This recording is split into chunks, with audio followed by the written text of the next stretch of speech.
salamat po. Palakpakan naman po natin yung ating guro ng traffic. Bago po ako magpatuloy, ay hayaan niyo po muna ako na magbigay pugay. Unahin ko na po yung ating pong mga konsyal ng bayan, kay kagalang-galang Roylan Gaila, na nagpaalam na po muna at mukhang tinatawagan na po ng anak.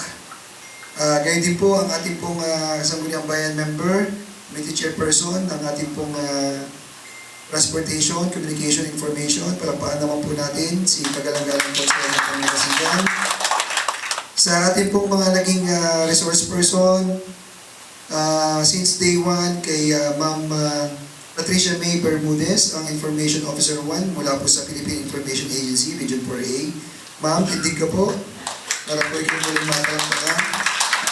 Yan din po kay Ma'am Christine Joy Andrade, ang Media Production Specialist, Philippine Information Agency, Region 4A. Ma'am, pagpapanan po natin. Si Sir Ruel M. Orinday, ang Government Information Center Coordinator, Information Officer, Philippine Information Agency, Quezon. At syempre po, yung katatapos lamang po magsalita kanina, ang ating pong news journalist kay Sir Bayani C. Bacunio. Yan po natin. At ngayong nga pong araw pong ito ay tayo po ay nasa ikalawang araw at huling araw na ng ating pong capacity building para sa mga Barangay Information Dissemination Unit o yung pong ating BIDU. At ito pong ating pong capacity building ay hindi natin may sasaktuparan, hindi po sa pangunguna ng isa rin pong mahusay na kawani ng ating lokal na pamahalaan, ang ating pong PRIO sa pangunguna po ni Ms. Gina Villalita. Kaya palakpakan po natin. Sumesexy ka na nga, Gina. Umapayat na. Gayun din po ang kanyang mga kasamahan, hindi ko na po isa-isahin. Sa ating pong lahat, sa ating pong mga kagawad po ng ating barangay, mga appointed barangay officials, sa pangunguna ng pinuno o pangulo ng ating pong BIDU, ang aking pong kaeskwela, ang napakaganda at sexy rin. Palakpakan nyo naman po, Alona Barao. Okay, so alam niyo po, nakakatuwa na dati yung ganito pong samahan, parang pangarap lang. Hindi naman po kailangan sa inyo na inyo po lingkod, bago po ninyo naging punong bayan, umawak din po ako ng iba't ibang tanggapan. At minsan po nakatrabaho po ang namumuno sa ating PRI ngayon na si Ms. Gina Villalita. At isa po ito sa mga konsepto na amin po pinag-uusapan po nung araw. At talaga lang po mas mabilis gumalaw po ito kaysa po dun sa ibang nakausap ko. At na-organize na agad ang BIDU. Kaya palakpakan naman po natin muli si Ms. Gina Villalita. Ngayon, sa pagpapatuloy at pagpapalakas at pagpapahalaga pa ng kakayanan nating mga taga-barangay na magiging tulay para sa mga pagpahatid ng mahalagang impormasyon, dumaan po tayo ngayon sa ating pong capacity building. At ngayong araw na tayo po ay nagkakasama-sama, ito po ay isang malinaw na patunay ng inyo pong malasakit at pagmamahal na maging daloy, mabuting daloy ng impormasyon sa ating pong mga barangay. Sa kasalukuyang panahon po, alam naman po natin, mga minamahal ko pong mga kababayan, na napakibilis po ng daloy po ng impormasyon sa ating pong mga barangay. Di po ba?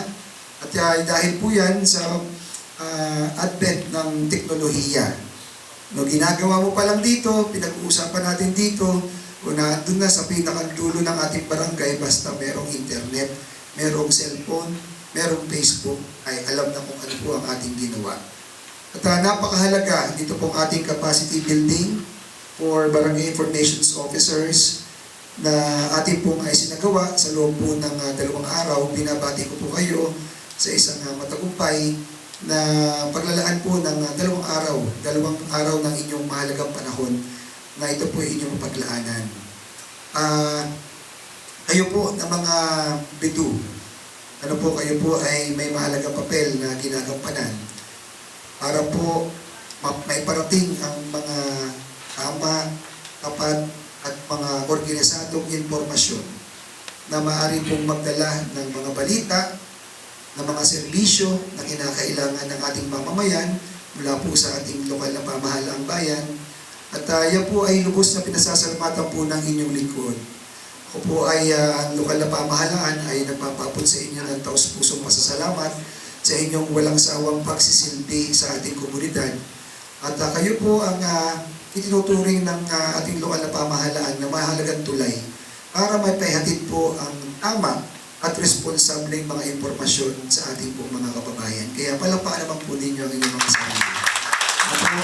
Inaasahan ko po na dito po sa ating 2 araw na capacity building ay magdadagdag po ng kakayanan sa inyo po lahat para po sa isang wasto, totoo at responsableng pagpapadala at pagpapadaloy ng mahalagang impormasyon sa ating po mga barangay. Kayo po na alam ko na ito po ay dagdag na naman trabaho po sa inyo. Ano po, kayo lahat karamihan po sa inyo, baka lahat po sa inyo ay aking nakakaututang dila. Alam ko po ang inyong nararamdaman na hindi po katulad nung araw sa barangay po ngayon, maging sa lokal na pamahalaan po ay talagang napakarami po ng ating po trabaho. At ewan ko nga po ito kay Chin, masyadong mapaniwalain po sa akin. Ginawa pa itong video, didagdag trabaho na naman po sa inyo. Pero kidding aside, alam ko po na dagdag trabaho na naman po ito sa inyo. O kaya lang, ito po yung sama-sama nating piniling landas, ang maging isang lingkod bayan, ang isang maging lingkod barangay. Tingin ko naman po, walang pumilit po sa bawat isa sa atin para tanggapin po ang ating mga katungkulan. O kaya parte na po ito ng ating pong regular na pamumuhay ang tumanggap ng mga tungkulin sapagkat tayo pong mga lingkod bayan, lingkod barangay, tayo po ang nagsisilbing tulay para sa mga serbisyo na kinakailangan po ng ating pong mga mamamayan. Huwag po sana kayong makaramdam man po kayo ng pagod, pero huwag sana po kayong susuko. Ano po? Ang tiwala at suporta na ipinagkaloob po sa atin ng ating mga kababayan, ang ating pong baunin, ang lagi po natin gawing inspirasyon para po tayo ay patuloy na maglingkod, patuloy na gumawa ng ating mga tungkulin at mahigitan pa po natin. Ika nga, bagamat tatapos na po yung pagdiriwang ng ating National Heroes Day, ano po, sa loob po ng bulwagang ito, may nag-iisang tunay na bayani. At yan po ay si Sir Bayani Pacunyo. Ano po? Pero kayo po ay mga tinuturing ding mga bayani. Ano po, bukod po kay Sir Bayani Pacunyo, kayo po ay mga bayani rin. Kapag sa bawat naipaparamdam po ninyong pagtulong sa abot po ng inyong kakayanan sa ating po mga kababayan, tayo po ay nakakapag-iwan ng puwang sa kanilang mga puso na hindi po nila malilimutan. At yan po ay isang katangian po ng isang bayani. Sa akin po definisyon, ang definisyon ko po ng bayani is an ordinary person doing extraordinary things in an extraordinary manner. At alam ko po, pare-pares nyo po yung ginagawa. Ano po? Sana po, ito pong 2 araw na inyo pong pinaghirapan, pinagpaguran, ay meron po kayong natutunan upang mas mapatatag pa po ninyo ang inyong kakayanan para sa pagbibigay ng isang tama, tapat, totoo at responsableng mga impormasyon sa ating pong mga kababayan, sa ating pong mga barangay. Lagi niyo po tatandaan na napaka-powerful po ng tool na inyo pong hinahawakan po ngayon. Marami po ang nagkakamali, lalo na po sa paggamit po ng social media. At alam niyo naman po, ang social media, may resibo po yan. Once na mai-post nyo na po, hindi na po yan dyan aalis. Madelete man po ninyo, baka na-screenshot na yan. Lagi ko nga po sinasabi, in the spur of moment, kung meron po kayong nararamdaman at gusto nyo pong express sa social media, ipagpalipas po muna ninyo ang isang araw. Ano po? Kasi makapagsisihan nyo po ang inyo pong sinabi.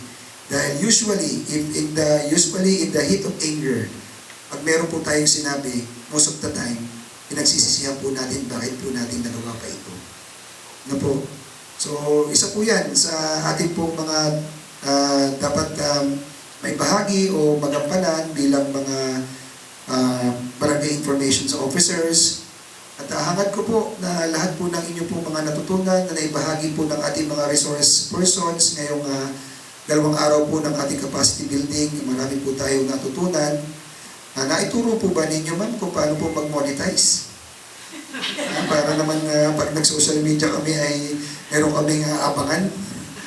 Ano po? Yung pong social media din meron din po kasi monetization. Ako nga po ay tinatanong kung nag-monetize daw po ako. Ano po? Mabalik po ako.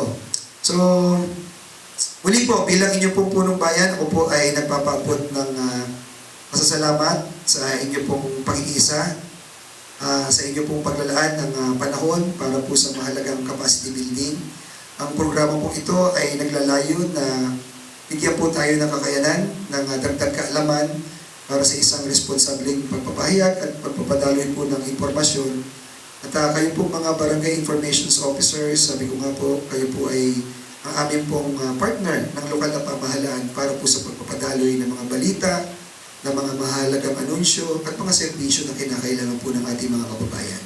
So muli po, sa pagtatapos, congratulations sa inyo po lahat. Nawa po ay magamit po natin ang lahat po ng ating natutunan sa loob po ng 2 araw. At mabuhay po ang mga barangay informations officers, mabuhay po ang ating pong minamahal na bahay ng ating monan. Maraming salamat po.